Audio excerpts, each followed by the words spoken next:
the only Bitcoiners the only thing I think is a warning to people, and the only time I've seen people get hurt in this, and I think it's incumbent upon all the Bitcoin cheerleaders, and I'm one of them, you're one of them, we all are, we believe in it, is to fully explain to a buyer what they're buying and what it can do. Because the only time I've ever seen anybody get hurt at is when they got all excited about it, they FOMO'd into it right at a peak or near a peak. Then it had a big drop. They concluded they were wrong and they blew it out at the bottom, and that's, I mean, they did part of it right. They bought some, but they didn't do the other part right. They didn't dollar cost average down. They instead let the price convince them that they were in somehow, some way wrong, and they sold.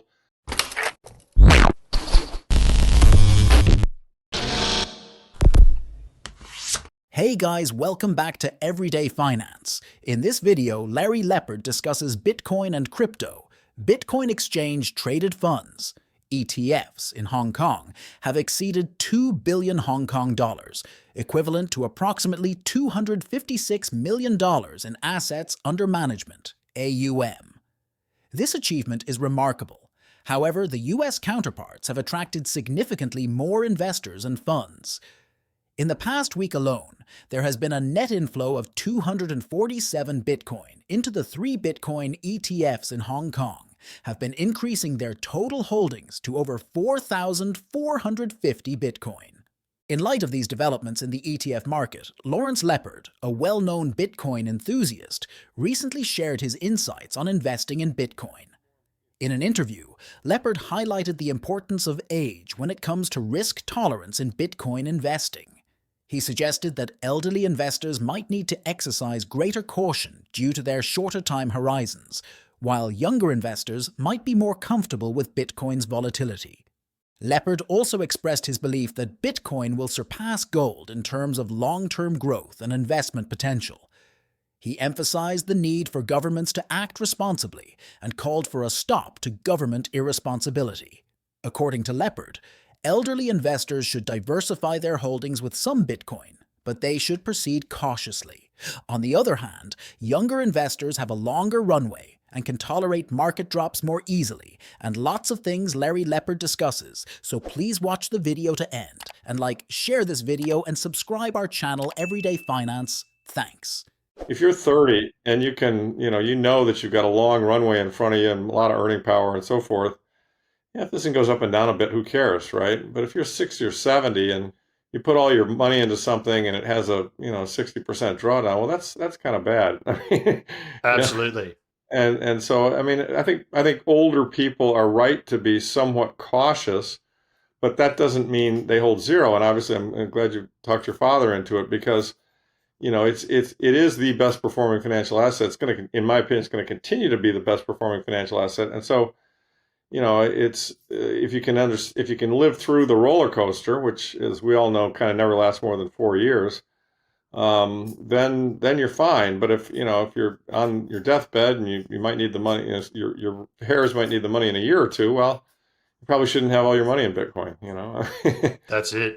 You got to you got to have So it's just a matter of, I mean, it's not a zero or a one. I mean, when I'm talking to my older clients, I'm like, look, I'm not asking you to put all your money into Bitcoin. I'm just saying that having zero Bitcoin is insane because it's got more asymmetry than anything else in the world right now by a large measure. I've never seen anything this good, even at this price. And that's the funny thing I encounter, and I've orange pilled a ton of golds people, but I encounter a lot of people looking at it and they're making the mistake of fixing on older prices. Well, geez, yeah, I get it for you. You bought it at 5,000, and it's at 60,000 now. How can I pay that much? And I'm like, yeah, but you don't understand. When I was buying it at 5,000, I was looking at Max Kaiser who bought it at 2.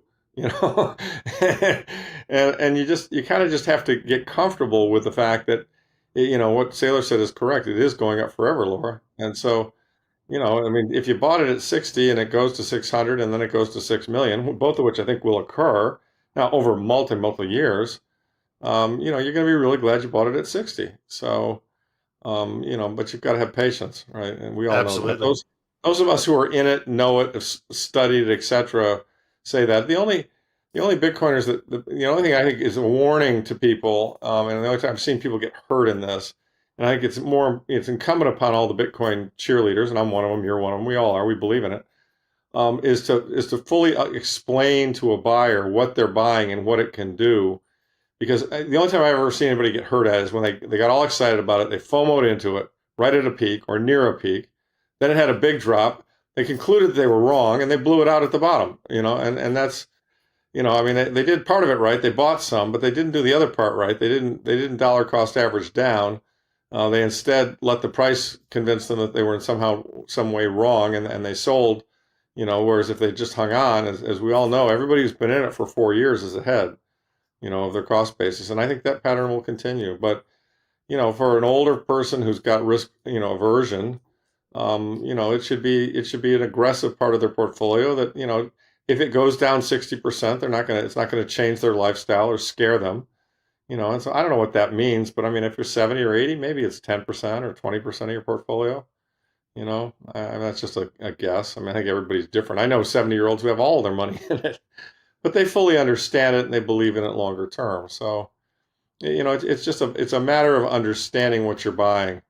But having been an investment professional for 40 plus years, I've seen, the first two things you should look at with respect to an investment are what's the pattern, what has it done in the past, because it's probably going to do that in the future to some degree, and then, what's the performance? And, the pattern in the past is it's been volatile with some big drawdowns. So, if you're buying it and the money you're using to buy it, you think to yourself, oh, if it goes down 60%, I'm gonna want to shoot myself. Well, then you're buying too much. But if you buy it and you say to yourself, I know that in a 10-year time frame it's going to be up a lot, and if it goes down 50%, I don't care, then that's the right amount to buy. During the height of the NFT hype cycle, it seemed as though the entire world could be enthralled by digital artwork. The frenzy surrounding NFT collections like CryptoPunks and Bored Apes has taken the cultural world by storm, gaining significant momentum from 2021 into 2022. Notably, celebrities such as Justin Bieber and LeBron James have also jumped on board. Tony Hawk and Madonna made headlines in mainstream media for acquiring artworks. Snoop Dogg and Eminem performed as Bored Ape. Yacht Club avatars attended the MTV Video Music Awards in January 2022 American Social at Paris. Hilton discussed her enthusiasm for NFTs during her appearance on The Tonight Show with Jimmy Fallon. The market reached its peak a few months later, in May 2022, with a market cap of $526 billion. However, today, the total value of the market is closer to $18 billion, representing a significant 97% drop.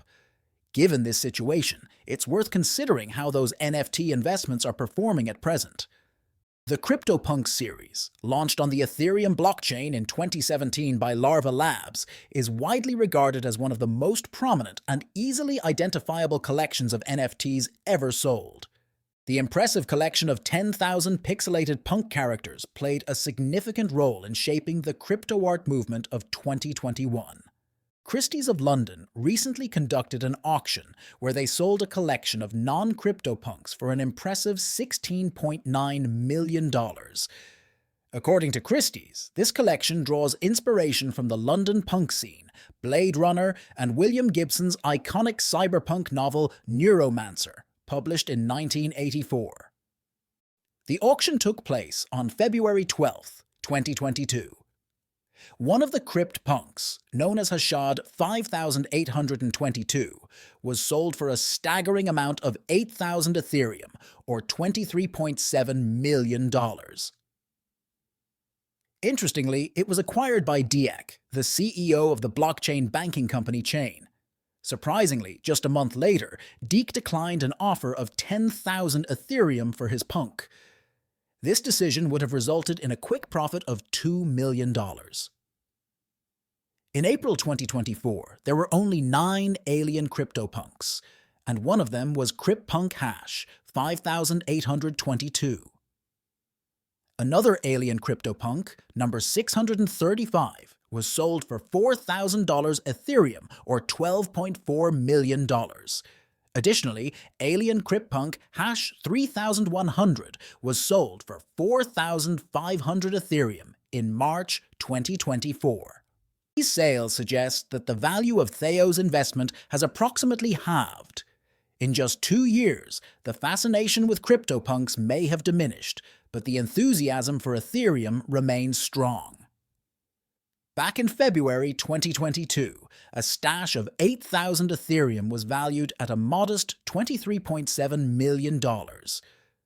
Fast forward to today, and that same amount of Ethereum would be worth a staggering $26.6 million. Let's get back to Larry Lepard interview. Yeah, I mean, that is one of the nice things. I mean, I've been a professional investor in stocks for my entire career as well, and you know, I mean, you can find really good businesses that are kind of bulletproof that even crummy managers can't mess up. Although a crummy manager can mess up anything.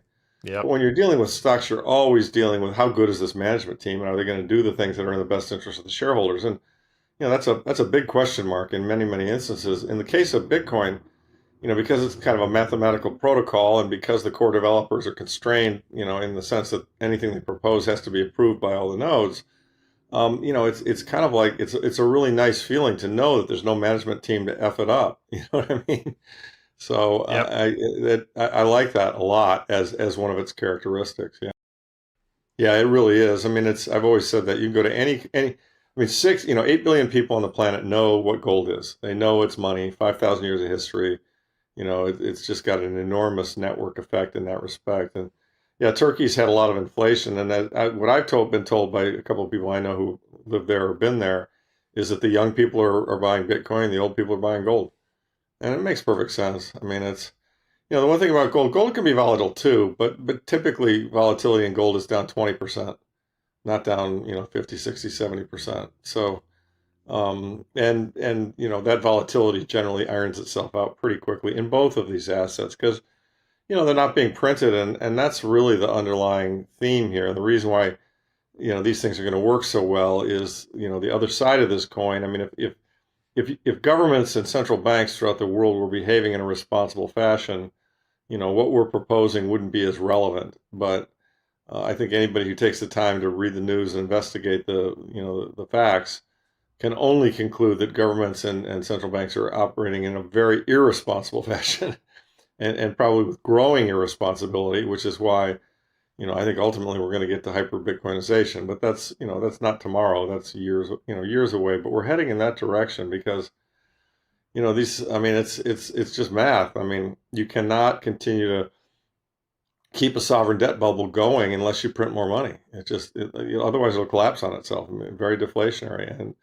And so, you know, we know that at the end of the day, and we know it because of the way they behaved in the past, we know that at the end of the day, these governments will print more money. They just have to. I mean, they say they won't and so on and so forth, but they have to.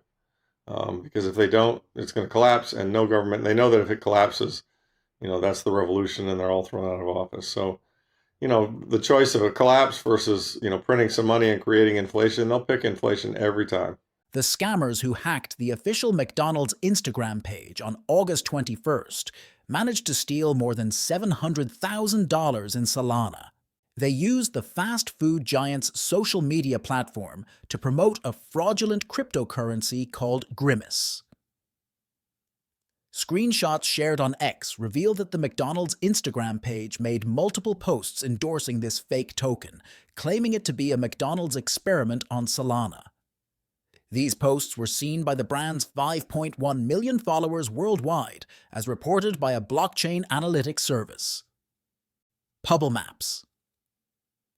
Using a financial analyst's strategy, the hackers strategically utilized a Solana Mocoin deployer pump fund to quickly acquire 75% of the Grimace token's circulating supply. Afterwards, the hacker divided the tokens among approximately 100 different wallets. As a result of the official McDonald's account's posts, the value of the Gry Memo coin skyrocketed from a market capitalization of a few $1,000s to an impressive $25 million in just 30 minutes per deck. Data for screening purposes. The price of the token took a nosedive when the hacker decided to sell off their holdings. In just 40 minutes, the value of the Memo coin dropped significantly, reaching as low as $650,000. The hackers managed to steal around $700,000 in Solana from their attack. Additionally, they took the liberty of modifying the bio section of the McDonald's page to boast about their accomplishments, revealing that they had earned a total of $700,000 from the rug pull. The post promoting the memic coin and the bio have since been removed and restored to their original state. McDonald's acknowledged an incident that affected its social media accounts on August 21st. The issue has been resolved, and the company has apologized to its fans for any offensive language that was posted during that time. If you learned something from this video, then please like this video and subscribe our channel Everyday Finance, and we will meet in next video. Thanks.